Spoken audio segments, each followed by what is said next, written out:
మీ ఎలాంటి వ్యాపార ప్రకటనలకైనా వెంటనే మా ఛానల్ సంప్రదించండి.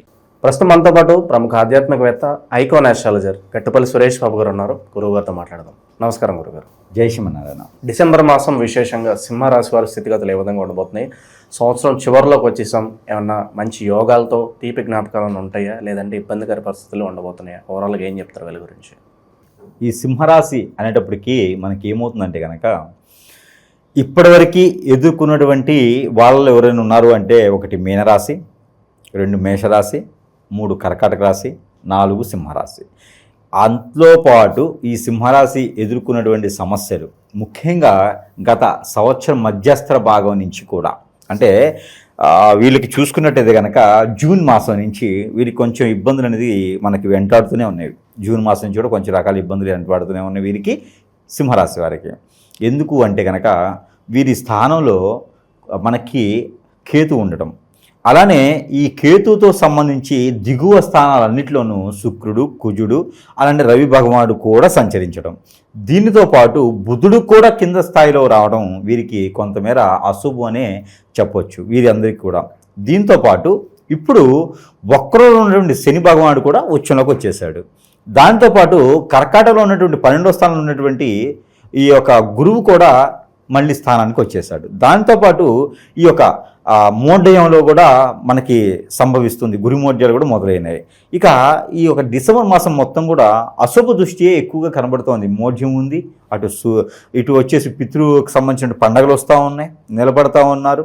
దీంతోపాటు మకరంలోకి వచ్చేటువంటి రవి భగవానుడు, ఇవన్నీ కూడా సంచరించండి గ్రహాలన్నీ చూసుకున్నట్టయితే కనుక వీరికి ఖచ్చితంగా ఒకటి చెప్తాల్సి వస్తుంది, గండాలు. వీరికి తెలియకుండా నిధులను ఇరుక్కోవటం. అది కూడా ఎలా అంటారా, ఏదైనా మన పేరు చెప్పి మన షూరిటీ పెట్టేసి లోన్లు ఇప్పేయటం, ఎవరికైనా సరే మనవాడే అని చెప్పేసి లోన్లు ఇవ్వటం, ఎవరినో నమ్మేసి ఎవరినో తీసుకొచ్చి పెళ్ళిళ్ళు చేయటం, వీరు ఎదుగుతారు కదా అని చెప్పి ఆర్థిక సహాయం చేయటం, ఇవన్నీ కూడా మనకి ఎఫెక్ట్లు అండి. మనం చేసే సహాయాలు మంచివే, కానీ వాటి వల్ల మనం నష్టపోతాం. వీడు ఇల్లు కొనుక్కుంటాడు, జీవితంలో బాగుపడతాడని చెప్పేసి మనం డబ్బులు ఇచ్చేసి ఎవడికో ఇల్లు కొనిపించడం, ఇక వీడు ఎదుగుతాడని చెప్పి విదేశానికి సహాయం చేయటం, ఆర్థికంగా సహాయం చేయటం, చదువుకోవడానికి సహాయం చేయటం, అన్ని రకాలుగా ఈ యొక్క సింహరాశి వారు సహాయం చేస్తూ ఉంటారు.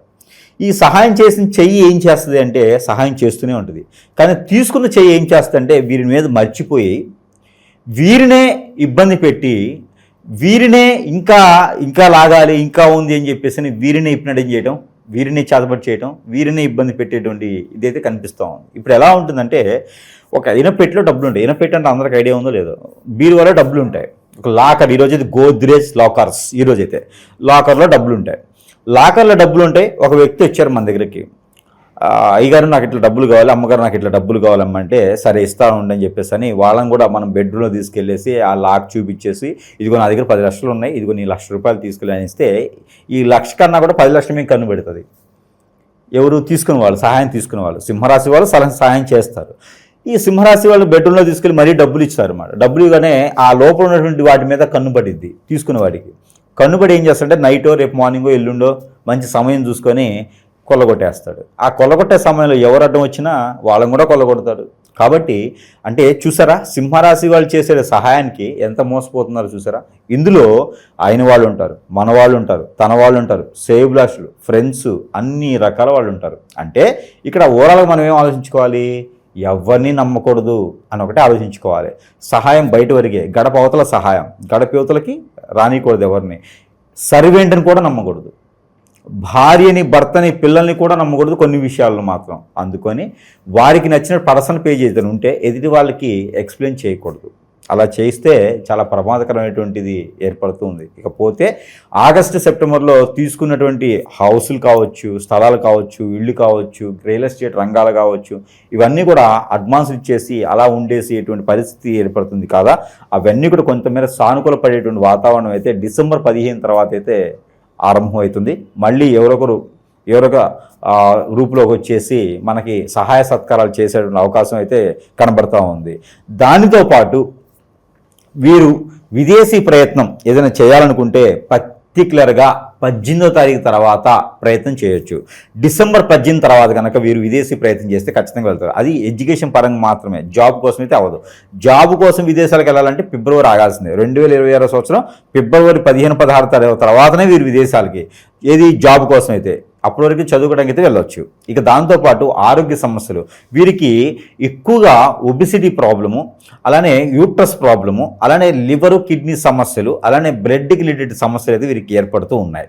కాబట్టి వీరికి విటమిన్ డి లోపం అయితే ఖచ్చితంగా కనపడుతూ ఉంది. దాని తగ్గట్టు ప్రికాషన్స్ అయితే తీసుకోవాలి. ఎండలో నడవడమా, ఎండలో వాకింగ్ చేయడమా, ఎండలో తిరగడమా చేసుకోవాలి. లేదంటే కనుక రానున్నటువంటి రోజుల్లో వీరికి ఖచ్చితంగా స్ట్రెంగ్త్ వేసేటువంటి సమస్య, లంగ్స్ సమస్యలు వచ్చేటువంటి అవకాశం అయితే కనబడుతుంది.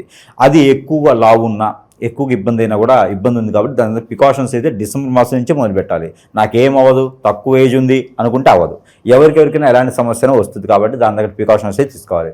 ఇక రాజకీయ రంగంలో ఉన్నటువంటి సింహరాశి వారైతే కొంతమేర స్ట్రెస్ ఉన్నప్పటికీ కూడా డిసెంబర్ మాసంలో బాగుంటుంది అని చెప్పొచ్చు. ఎక్కడి వరకు అంటే కనుక పదవులు రాకపోయినా పేరైతే వస్తుంది. ఉన్న సంస్థల్లో ఉన్న స్థానానికి పేరు వచ్చేటువంటి దానికైతే అవకాశం ఉంది. కాబట్టి ఆ మేర ప్రయత్నం చేయొచ్చు.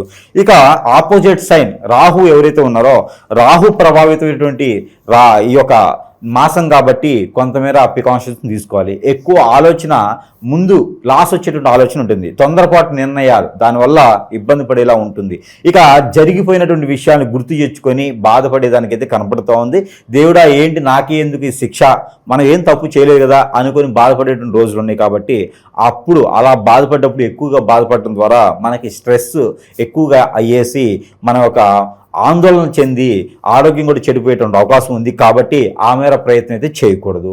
ఇక వీరికి ఎదుటి వ్యక్తిని నమ్మి ఏదైనా వ్యాపారం చేయాలనుకుంటే చాలా నష్టం ఉంది. కాబట్టి వీరి వ్యాపారం చేయాలనుకుంటే కనుక ఖచ్చితంగా పెయింటు, ఇనుము, ఇటుక, ఇసుక అలాంటి రంగాల్లో వీరు ప్రయత్నం చేయొచ్చు. అంటే ఆర్కిటెక్చర్ రంగంలో, రియల్ ఎస్టేట్ రంగంలో అయితే బాగా రాణిస్తారు అని చెప్పొచ్చు. ఇక్కడైనా విదేశాలైనా ప్రయత్నం చేయొచ్చు. శత్రువుల పరిస్థితి గురుగారు గారికి, ఇక సింహరాశి వారికి ఖచ్చితంగా శత్రువులు ఉంటారు. ఇంట్లో వాళ్ళే శత్రువులు. వీరికి బయట వాళ్ళు ఎక్కడి నుంచి రానవసరం లేదు. ఇంట్లో వాళ్ళు చాలు, ఇంట్లో వాళ్ళు వీరికి శత్రులు. వీరిని వాడుకుంటారు, వీళ్ళని తొంతారు అనమాట. అంటే తిన్నింటి వాసాలు లెక్క పెట్టే విధంగా వీరింటి తిని వీళ్ళంటిని కొల్లగొట్టాలని చెప్పి చూసేటువంటి శత్రువులు వీరికి చాలామంది ఉంటారు. అమ్మ, అక్క, వదిన, బావ అనుకుంటూ వెనక నుండి వెన్నుపోటు పొడిచేటువంటి శత్రువులు వీళ్ళకి చాలామంది ఉన్నారు. కాబట్టి వాళ్ళందరితో జాగ్రత్తగా ఉండాలి. ఖచ్చితంగా మనం ఏం చేస్తున్నాం, మనం ఏం చెందుతున్నాం ఎదురు తెలియకుండా ఉన్నంత వరకే వీరి ఆశలు, వీటి అడి ఆశలు ఇదవుతాయి అనమాట. ఆశలు కొనవుతో సాగాలి. ఈ ఆశలన్నీ కూడా మనకి కొనసాగించుకోవాలి. ఆశలన్నీ నెరవేర్చుకోవాలంటే కూడా ఖచ్చితంగా వీరు ఎవరికి కూడా చెప్పకూడదు మనం ఏం చేస్తున్నాం అనేది. ఇకపోతే శత్రువులు మన ఎదుగుదల తట్టుకోలేక కావచ్చు, మన మీద ఉన్నటువంటి వ్యసనంతో కావచ్చు, మన మీద ఎవరికి లొంగం అని చెప్పేసిన భావంతో కావచ్చు, ఏదైనా చెడు వ్యసనం మనమేం చేయించవచ్చు. దాంట్లో సిమ్టమ్ ఏంటంటే కనుక మనకు ఆకలి అవ్వదు, నిద్ర పట్టదు, ఆందోళన, చికాకు, మన మొహంలో చేంజెస్, మార్పు వస్తుంది. 2 నెలలకి మార్పు వచ్చేయటం, అలానే మనకి ఏం చేయాలో అర్థం కాబట్టి ఏం చేసినా లాస్ అవ్వటం, ఇవన్నీ కూడా కోపం ఎక్కువ రావటం, ఇలాంటివన్నీ సిమ్టమ్స్ ఉంటాయి. ఇలాంటివన్నీ మీకు ఉన్నాయా అంటే కనుక ఖచ్చితంగా జాతకంతో సంబంధం లేదు. మనకి ఏదో జరుగుతుంది, మనతో చుట్టూతూ ఉండేవారు, మన పక్కన ఉండేవారు ఏదో చేయిస్తున్నారు అని అర్థం. కాబట్టి దాని తగ్గటువంటి ప్రికాషన్స్ కూడా ఖచ్చితంగా చేసుకోవాలి, తీసుకోవాలి కూడా. లేదంటే చాలా ఇబ్బంది పొందేటువంటి అవకాశం అయితే కనపడుతూ ఉంది. ఇక దీంతో పాటు ఏదైనా సమస్య ఉంది అంటే కనుక ఆ సమస్యకి పరిష్కార మార్గం ఖచ్చితంగా వెతకాలి. ఇక మన దగ్గరికి వచ్చేటప్పటికి ఏమవుతుందంటే కనుక మనం చేయించే వాళ్ళం కాదు. అలాగా హిప్నోటిజం, బ్లాక్ మ్యాజిక్, వశీకరణం, బాగా